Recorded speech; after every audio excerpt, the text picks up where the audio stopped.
So listen, thanks everybody for joining. I'm Lawrence Feeney from IHFA, and I've delighted to have Aine Murray here with us this evening. Aine did a super presentation at the Teagasc Dairy Conference back in the very early part of the year. I seem to remember it was an extremely cold, foggy day down in Limerick Racecourse. So it's a little bit different than current weather, but I'm sure Aine, like all the farmers in the country, is well able to adapt to different weather. And I suppose Aine has quite a bit of experience in the area, through Moore Park and also Clonakilty College Farm, and as well as been from a dairy farm in Burr. So plenty of experience and good knowledge to share. So Aine, if you want to just, I suppose, give us a quick intro, and then feel free to take it away. Yeah, so I work as a grassland researcher here in Moore Park. I run the Clover Systems experiment. I took over in 2023, running the Clover Systems experiment here in Moore Park. And then this year I've also taken on as the researcher in charge of the Clonakilty farm, running the Clover Systems experiment there as well. So yeah, it's kind of my background. I'll just start sharing the presentation. Yeah, that's perfect. And I suppose it's worth pointing out, Aine, originally from a dairy farm in Burr, who's ended up being IHFA master breeder for the last 2 years. So it's quite an achievement. So I'm sure you got a good schooling there too. Yeah. So the home farm definitely was my inspiration into going into working in dairy research. So no, my dad was a great mentor to me and still is. Um, no, he's delighted to win the Master Breeder Award the last 2 years. Brilliant, brilliant. So listen, I can see your slides there now. So I suppose for those listening, I have everyone on mute. If there are questions as we go along, maybe stick them into the chat. Or we'll take some questions at the end, but probably stick them into the chat, and then we can either take them as it goes along, or we can save them till the end. But over to you, Aine. Yeah, so I'm just going to go through. So it's very similar to what I presented at the Dairy Conference at the end of 2024, and just kind of how it's applicable now and how to kind of change it for your own system. So we're looking at kind of grass budgeting for milk production. So what I'm going to go through is the current grass production on farms based on what's recorded on pasture base, how to do a total grass budget for your own farm, and then doing this grass budget, how to set your stocking rate for your farm, and then the targets by season. So the targets help us, once you have your grass budget done, then it's about meeting the targets each season. So in terms of dry matter production seasonally, this graph here, we have a sample of over 250 farmers from pasture base. It's a matched sample of farms. All these farms have done over 39 walks per year and recorded them on pasture base. They've quite good soil fertility of pH of 6.4, and our indexes 2s and 3s for P's and K's. And they also have a stocking rate of 3 cows per hectare on the milking platform. So the production is broken down into spring, summer, and autumn over the last 10 years. And what we have seen is that the average production is about 13 tonnes per hectare. And that we do see that there is variability between years. Some years it's higher, some years it's lower. 2018 was quite lower, and 2024 was about 12.5 to 13 tonnes for a lot of farms. So it was again lower than average for a lot of farms in the country. And also these farms were across 22 counties in Ireland. So in terms of the grazing evolution of these match sample farms over the last 10 years, is we can see that grazing start date has moved earlier. It's about 10 days earlier than it has been. It's the start of February now rather than the middle of February. And grazing end date hasn't really changed. It's still in and around the 20th of November. So therefore, with the earlier start date, we are seeing that days at grass have increased. We're getting an additional 12 days at grass, so the grazing season is in fact longer. And the second rotation start date has moved slightly forward as well, but it hasn't changed too much. So that means that our first rotation is now longer. So that means we have a higher grass demand for that first rotation. And we've seen that opening farm cover has increased somewhat to reach this demand, but it's not quite where it needs to be. For this type of a length of a first rotation, we should see that opening farm cover should be above 1,000 kilos of dry matter per hectare. And we've also seen over the last 10 years, you know, calving pattern that the first 6 weeks calving has become a lot more compact, and there's a lot more calves on the ground and cows going out earlier in February.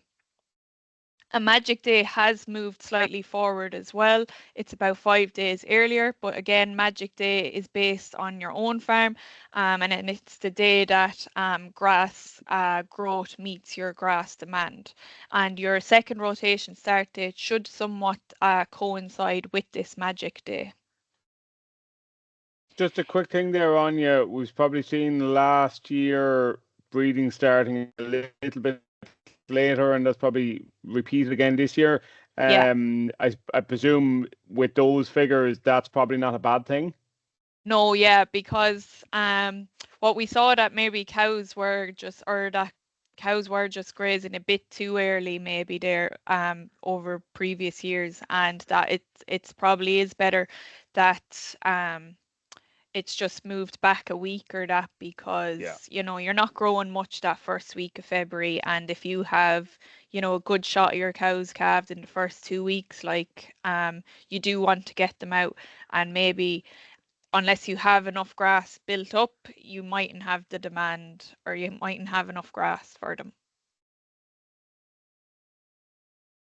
In terms of feed allowance then per cow over the last 10 years, so just to clarify, in this graph, this is the feed allowance at grass, so during those grazing days over the last 10 years. And what we have seen that even though milk yield has increased and grazing days are longer, we've actually seen that there's been no increase in grass allowance for cows over the last 10 years. We're still allocating them the same amount of grass, and that the increase in demand at cow level is being met through increase in concentrate and forage. So both of these have actually doubled over the last 10 years instead of an increase in grass allowance.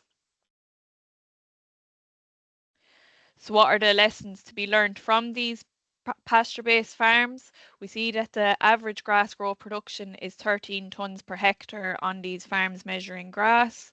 There is no additional grazed grass being allocated per cow, even though there is an increase in feed demand per cow. And the opening farm cover is too low for that first rotation, with first rotation getting longer, cows getting out earlier, and cows eating more. And that spring management is key. What happens in the spring tends to have a domino effect on following rotations. So it's really important to be hitting the targets and setting your targets to suit your farm. In terms of the total feed budget, this is a total feed budget for a system where you have 250 days at grass. We're allocating 15 kilos of dry matter per cow in terms of a grazed grass intake and 600 kilos of concentrate. This is for a kind of a 5,000 litre cow milking 450 kilos of milk solids. So, you know, if you did have a higher producing cow, you know, she would have a higher intake, and you would tailor this total feed budget to suit your system then. But what we see that this particular cow requires 3.8 tons of grazed grass utilised, so that's how much she's actually intaking. So how good your utilisation is would depend on how much you need to grow then to get that much grass utilised by the cow. She's requiring about 1.4 tons of dry matter per cow. That's including your winter feed and your silage being supplemented at lactation. So her total herbage intake budget is 5.2 tons per cow. And she's been supplemented 600 kilos of concentrate per cow. So also, like, if you do have a higher concentrate being supplemented, it's not exactly a 1-for-1 substitution rate. 1 kilo concentrate doesn't tend to substitute 1 kilo of grazed grass. When we look at whole farm stock and rate requirements to be self-sufficient then for this type of a system, so your whole farm self-sufficiency. So if you're growing 10.5 tons, that is across your silage ground as well and outblocks. So your silage ground and your outblocks, especially if they're rented, they really need to be producing just as much as your milking platform in order for them to pay for themselves. And if you're growing on average 10.5 tons, the maximum you could be stocked at for this type of system in order to be self-sufficient is 1.8 cows per hectare. If you're growing 12.5 ton, the max you could be stocked at is 2.1 cows per hectare.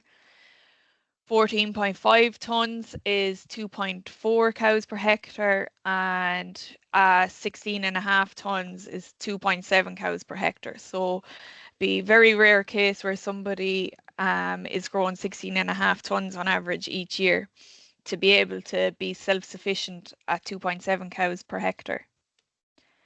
So if we go back to that matched sample of farms, growing that 13 tons of dry matter per hectare, the max they could really be stocked at is just over the 2.1, 2.2 in order to be self-sufficient and not needing to be buying in a really high concentrate or buying in silage. If we break down these grazing targets then by season, how does the grazing year look? So this is just an overall view of the year. So your peak cover occurs at the 1st of October. So your peak cover will depend on how long you're going to stay out for in that autumn period. So the feed budget tool on Pasture Base is really handy to work out a feed budget for your own farm. And the peak cover on the 1st of October should be between, 900 if maybe you're a wetter farm and you're going to house start to middle of November, whereas if it's the end of November, you'd be needing a peak cover of 1150 kilos of dry matter per hectare. Regardless of that, then, or regardless of farm type, you really should be targeting to house at the first housing the 1st of December at 700 kilos. So you would house in order to build your cover to that 700 kilos of dry matter per hectare on that 1st of December. And then turn out in February sometime, depending on your farm type again, and you should be turning out at that 1,000 kilos of dry matter per hectare. And closing your second or starting your second rotation then sometime in April, depending on your magic day, at 650 kilos of dry matter per hectare.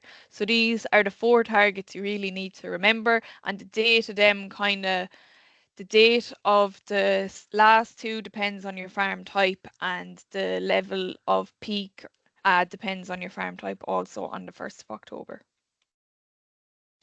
In terms of autumn targets then, so your autumn closing rotation is really the beginning of the grazing season. What happens in this last rotation or your closing cover really does dictate what happens the following spring and can dictate a lot of your spring decisions.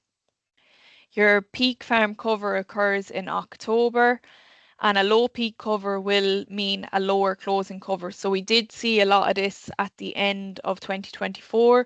Growth was particularly low in September last year, and farms just weren't able to build any type of a peak cover. And then we did see a lot of lower closing covers, especially when the weather was so good in November. Farmers tended to stay out grazing when they should have closed and kept grass for the following spring. And that target minimum of 700 to 750 on the 1st of December is really important, and we saw that a lot of farmers didn't achieve that at the end of 2024, which had knock-on effects then in the spring just gone. So what are these important spring targets then? So opening at that farm cover of over 1,000 kilos of dry matter per hectare, monitoring your regrowths. This is really important, and it can be done through your feed budget again on pasture base to make sure that you are staying on target and not dropping farm cover at a higher rate than expected and starting your second rotation at a lower average farm cover. Your organic and chemical nitrogen applications need to be spread on time. Getting nitrogen out in that February period is really important, and it does have a subsequent getting no nitrogen out in February can affect grass growth for the rest of the year. And finishing that first rotation at average farm cover of 650 kilos of dry matter per hectare. So we can see in this study that was carried out in Moore Park by Aisling Claffey and Mike Egan, the knock-on effect of opening up with an average farm cover of 1,000 versus 850 kilos of dry matter per hectare, and how that affected the second rotation average farm cover. So they, in this study, they didn't do anything to try and rectify the situation. They just let average farm cover. They just kept grazing based on area, and they saw that the second rotation, when they closed or when opening farm cover was 1,000, they had 650, whereas when it was 850, it was 400 kilos of dry matter per hectare, starting the second rotation. So your regrowth was really affected by your opening farm cover and not doing anything to rectify the decision. So there was a 20% reduction in daily growth rate in April and 12% reduction in daily growth rate in May, with that lower opening farm cover. So, Anya, sorry, just jump in there. I mean, we were hearing this spring a little bit of, reports of quite a lot of meal being used. Maybe, reports from the feed mills that there was a good amount of meal been delivered out on the farms. Does that kind of fit with that profile there, that the opening cover just maybe been a little bit low on a lot of farms and having to Yeah. fill some gaps with a bit more concentrate feeding? Yeah, definitely. And we would have seen that, like, the farmers really, we saw a lot of farmers nearly starting the second rotation at the end of March even, and average farm cover being really low at that point. And it was just a knock-on effect from that previous autumn and closing covers low in December. And I suppose if you could know in last November what the spring was going to be like, you'd probably be able to manage Yeah. things a little bit better. But it's always a case of when grazing conditions are good, you're going to graze, isn't it? Yeah, I know. It's very tempting when you have good grazing conditions. You don't want to be like, oh, why would I stall the ball now? When to build grass and then the weather get wet and have difficult grazing conditions. So it is very tempting to stay grazing on. But really in the back end, we see that, you're not really getting the same benefits of your grazed grass in that November period compared to your spring grass. Like, it has much more value in terms of your milk production and your lactation curve for the year in the spring compared to in November period. So there was another spring study done by Sarah Walsh and Mike Egan here in Moore Park, and this is very interesting to look at that silage supplementation during the spring. So they had two different treatments. They had a high grass treatment and a low grass treatment, and two different silage feeding periods.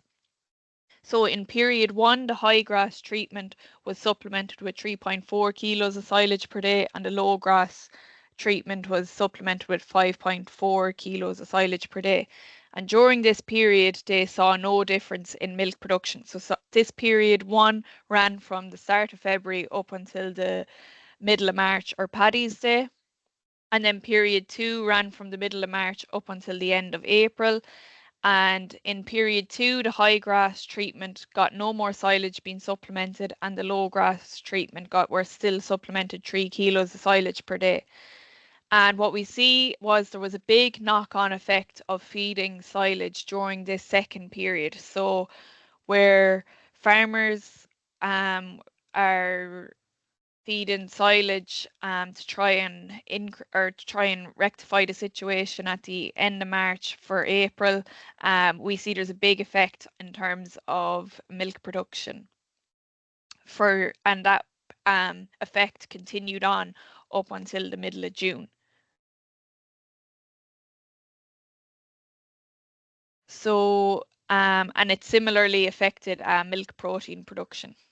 In terms of summer targets, then we are in the main grazing season now. I know it's been quite difficult the last kind of 2 weeks with drought conditions, but the target pre-grazing cover is about 1,400 kilos of dry matter per hectare, and you're budgeting 160 to 190 kilos of dry matter per cow.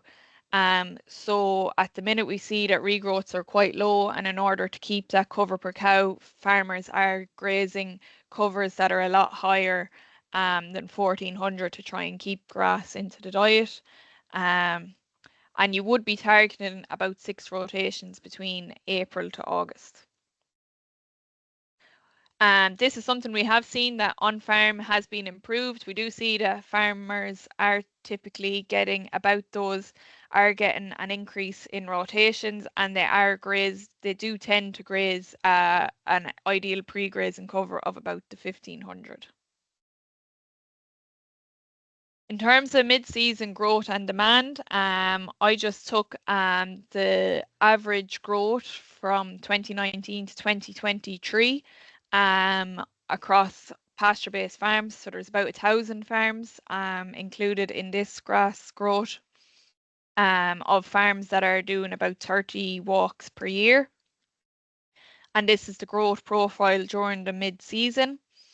And if we were allocating 18 kilos of per day of an allowance, and we were stocked at a minimum of 3.1, we would see that demand would be about 56 kilos of dry matter per day.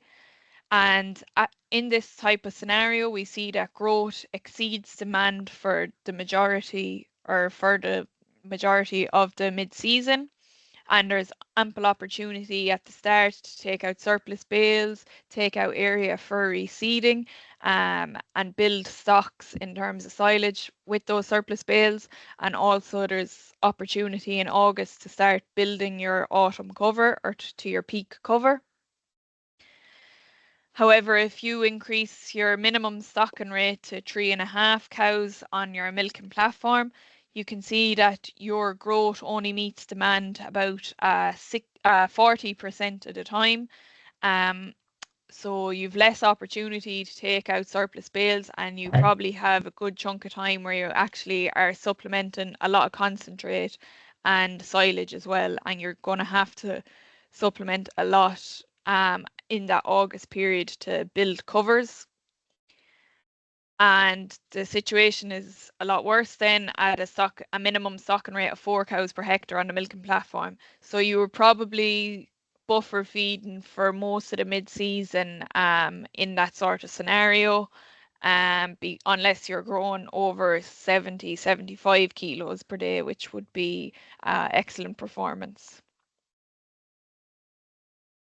So what are the take-home messages then? Grass growth can vary between 20% between a good and a bad year. We don't know a good and a bad year until they happen. So how can we insulate ourselves between these bad years by building these buffers of silage on farm in the good years? The grazing targets need to be better achieved to insulate such variability. So it's about knowing your farm, knowing what it can grow, and when your magic days, your closing dates, and your opening days. We see that cows are not being allocated sufficient grass, and there is a large dependence of supplemented feed on farms. Grazing stocking rates need to be better aligned with grass growth. So we often hear that the grazing targets aren't suitable for farms anymore, but really what we're seeing is that the stocking rates on farms have set up to fail in terms of meeting grazing targets. And are you achieving your own grassland targets? Do you know your own grassland targets for your farm? And measuring grass is the first step. It's the decisions that you make after this that help you achieve your grazing target. So thanks very much. And if anyone has any questions, I'll try my best to answer them anyway. That's great. Thank you, Anya. So if anyone has any questions, you put them into the chat, or you can raise your hand and I'll bring you in. I suppose what's going through my mind at the moment, Anya, is obviously there's quite a lot of conversation the last couple of years about the effect of clover. Yeah. So I suppose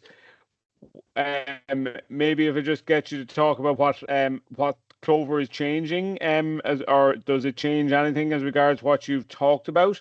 And I suppose I'm also conscious of, the year that's been in it so far and where farms are at the moment. I'm suspecting there's a lot of farms facing into some deficits at the moment. So I suppose, are there things there that people need to be mindful of over the next couple of weeks?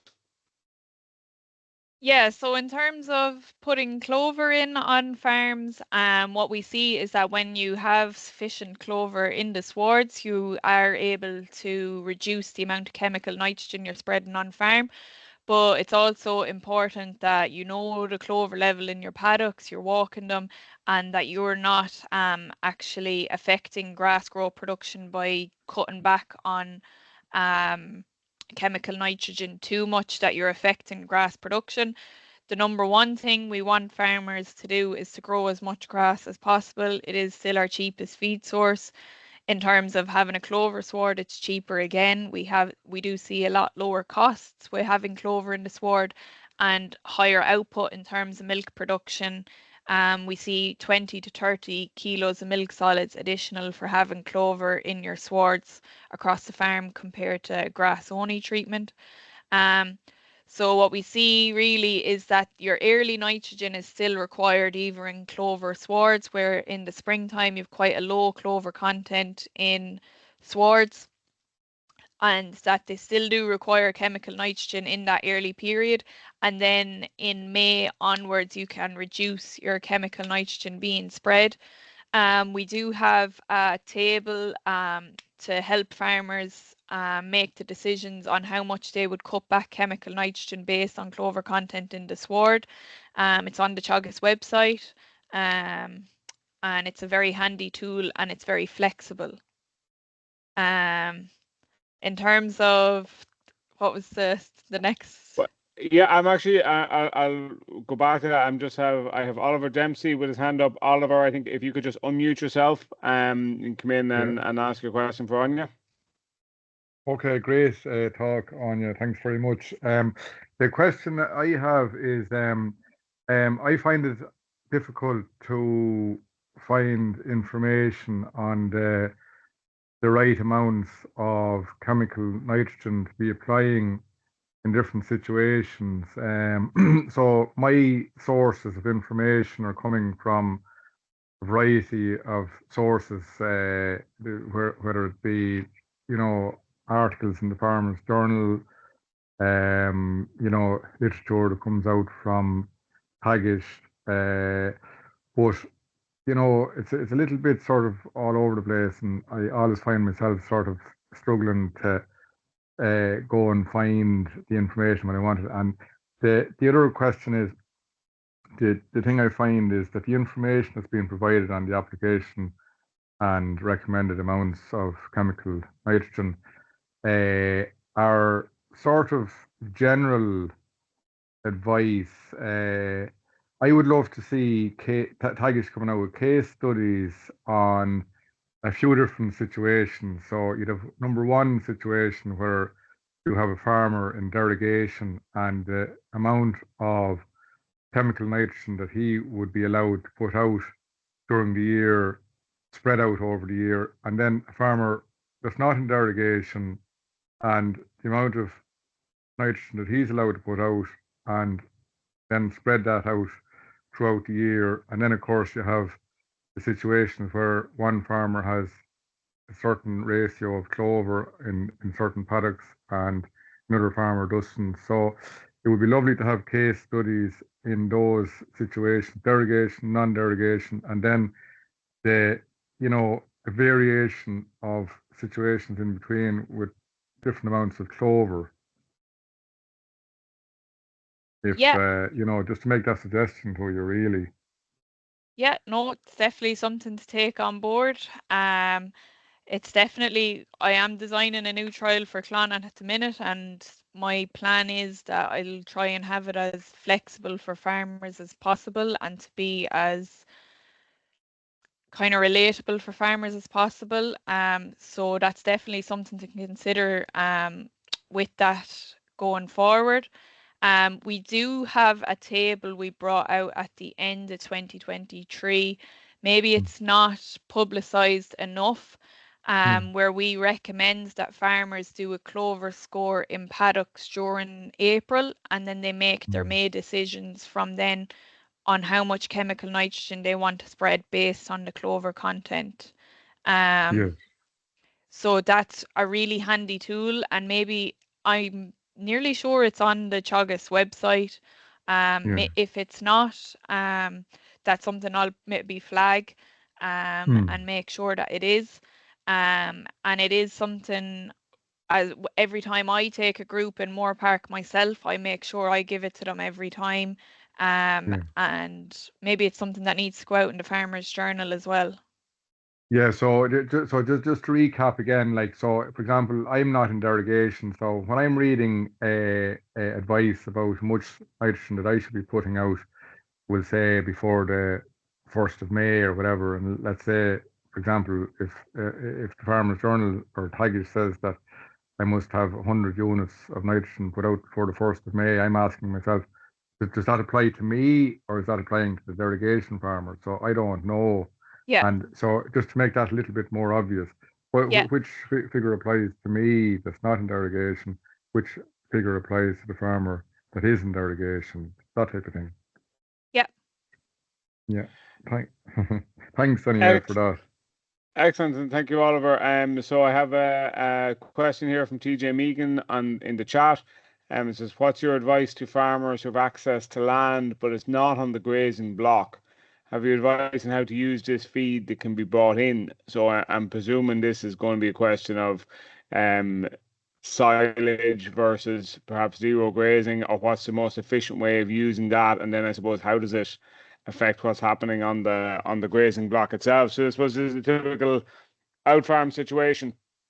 Yeah, so out farm situation, well, if it is within a distance to zero graze, it is, I think, cheaper to zero graze than to make silage. That's maybe something I'd have to double check. But the first thing I do is I would actually soil sample that and make sure that it is, if the pH is right and your index P's and K's are good, because outblocks really do need to be performing nearly better than your milking platform in order to pay for themselves, especially if they're leased. And then I would make silage from them and try and make good quality silage from them. And if that's the sort of situation you're in, you're going to be in a high milking platform stocking rate situation. So you are going to have to buffer that situation with silage in the 2 shoulders of the years, definitely. And if it is within range distance to zero graze, that is also an option. Yeah, I suppose that's what's going to give you a little bit more flexibility. You can see there again with your early spring, if you get a bit of zero graze grass in there, I'm sure it's going to help you manage things a little bit better. So TJ, hopefully that answers the question. If you want to just pop in anything more in the chat, if there's something left out of that, that's great. And I suppose just circling back to the original question that was in my mind is dealing with potential shortages that we might Yeah. see in the short term if we hit into I Met Aaron is promising me some rain in the next week or so anyway, so hopefully some of that comes. But in terms of just managing short term or hopefully short term deficits at the moment, what's the general advice there? I suppose it starts with measuring really anyway, doesn't it? Yeah, so the first thing you would be looking at is that cover per cow figure. So if that starts dropping at a rate now that where your growth is below demand, you would need to be pretty reactive, because otherwise you're going to run your farm cover down way too low. So if you start seeing your pre-grazing yields drop even below those 1,200-1,400 covers, you'd need to react. So if you were in a situation where your cover per cow is kind of 150, you probably could just up the meal. I know that's the easiest situation. You could up it to 5 or 6 kilos per cow. But if you're in a situation where it's even gone lower than that, you really do need to start looking at supplementing bales and buffer feeding. If you're in a situation where at the moment your cover per cow is okay and your next few paddocks are kind of strong, I'd probably still graze them at the minute, even though because regrowths are really slack at the minute and you can see them are even burning up a bit. So yeah, it's about kind of seeing what's ahead of you in terms of grass growth, and hopefully we do get this rain, because then, it's just about slowing them down for the next week, and hopefully then you can take the foot off the brakes again. Because what we're going to see now is that all the regrowths are going to come at once if we do get rain. And I suppose given the time of year that we're at, we're still very much peak milk and breeding season and stuff like that. Like throwing in a small bit extra meal wouldn't be the worst thing in the world at this time of the year, I presume, either. To be you'll get a good enough return on that. Yeah. Excellent. So, come here. If anybody else has any other questions for Anya, I think now's the time to shout. Otherwise, I think this has been really valuable. We have it recorded, so we will be putting it up online shortly, so we can people can dip back into it and share it as well, which hopefully people will find very, very useful. But I suppose the big message I'm getting from this, Anya, is planning, measuring, understanding, reacting to what you're seeing in front of you are all very very key parts of the whole picture, because I suppose and what happens in 1 month can have a longer knock-on consequences. Yeah, it is. It's just about budgeting for your own farm and knowing your own farm where it should be at, in terms of, and knowing when to react, so that you're able to be proactive with your decisions instead of reactive, and so you can try and kind of, I suppose keep ahead of the game, keep ahead of the cows. Yeah. Instead of always trying to chase your tail, you're kind of some bit ahead of the game. Yeah. Brilliant. Listen, Anya, thank you very much for giving us of your time and your expertise this evening. It's been very informative, so thank you from everybody here. No problem. And with that, guys, Thanks I think for having me. An absolute pleasure. So we'll wrap it up there, guys. Thank you very much.